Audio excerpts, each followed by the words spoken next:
आज या 256 वायू विधानसभा मतदारसंघामध्ये ज्यांनी आपला अपक्ष उमेदवारी अर्ज भरला होता असे शेतकरी संघटनेचे नेते प्रमोदजी जाधव केसुर्डी यांनी 256 वायू विधानसभेचे महाविकास आघाडीच्या उमेदवार सौ अरुणादेवी शशिकांत पिसाळ यांना जाहीर पाठिंबा दिलेला आहे।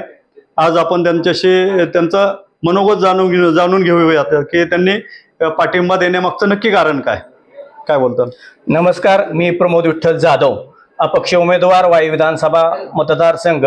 मी आज या ठिकाणी सर्व तालुक्यातील वाई मतदारसंघातील मतदारांना विनंती करतो की आज आपल्या या मतदारसंघामध्ये माननीय शरदचंद्रजी पवार साहेब यांनी क्रांतीज्योती सावित्रीबाई फुले यांच्या मतदारसंघामध्ये पहिल्यांदाच आजपर्यंतच्या महाराष्ट्रातल्या पहिल्यांदाच्या इतिहासामध्ये महिला उमेदवार म्हणून या तालुक्याला उमेदवारी दिलेले आहे। त्या उमेदवारांना उमेदवारी दिल्याबद्दल मी तालुक्याच्या वतीनं महिला उमेदवारांना पाठिंबा देण्यासाठी आणि तालुक्याच्या अडचणी सोडवण्यासाठी माझा पाठिंबा या अरुणादेवी पिसाळ यांना जाहीर करत आहे।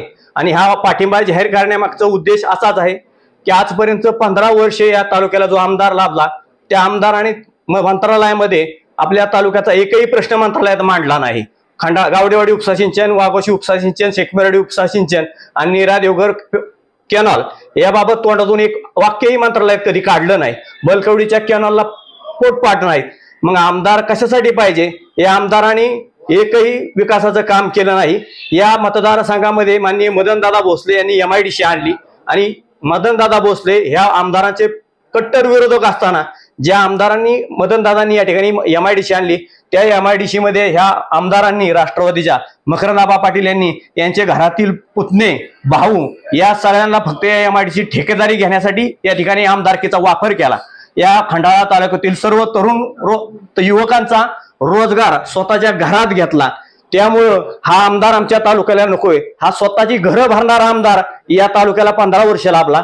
याच घरात 10 वर्षे त्यांच्या वडिलांना खासदारकी शरदचंद्रजी पवार साहेबांनी दिली। आता परत त्यांच्याच एक दुसऱ्या मुलाला जिल्हा बँकेचं चेअरमन पद दिलं, परत खासदारकी राज्यसभेवर दिली। जवळजवळ एकूण 21 पदे या घरात देऊन सुद्धा या घराला फक्त घर भरण्यासाठी राजकारण पाहिजे। या मतदारसंघात याला कुठलंही देणं नाही। वाई तालुका पर्यंत बघताय महाबळेश्वर मध्ये 1200 मिलीमीटर पाऊस पडतो। आजही अर्धा वाई तालुका दुष्काळी पाण्यापासून वंचित आहे आणि आजही खंडाळा तालुका नीरा देवघर आणि धोंबलकवडीच्या पाण्यापासून वंचित आहे। या सगळ्या गोष्टीला कधीही आमदारांना वाचा फोडली नाही। मांढरदेव रस्ता होऊ नये म्हणून प्रयत्न केलेल्या आमदाराला हा आमदार आमच्या तालुक्याला या मतदारसंघाला नको।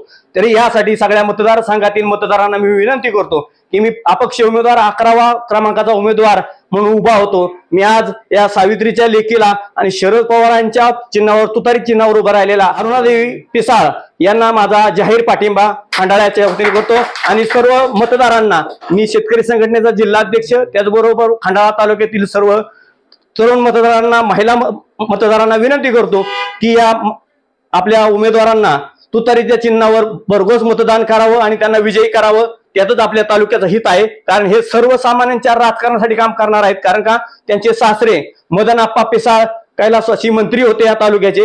त्यांनी धोंबलकवडीचं काम पूर्ण केलं, त्यांनी नीरा देवघरचं काम पूर्ण केलं, पण त्या पाण्याचं पुढं कुठलंच काम या आमदारांनी 15 वर्षात केलं नाही। म्हणून या अरुणादेवी पिसाळ यांना भरघोस मतदान द्यावं अशी मी विनंती करतो। धन्यवाद।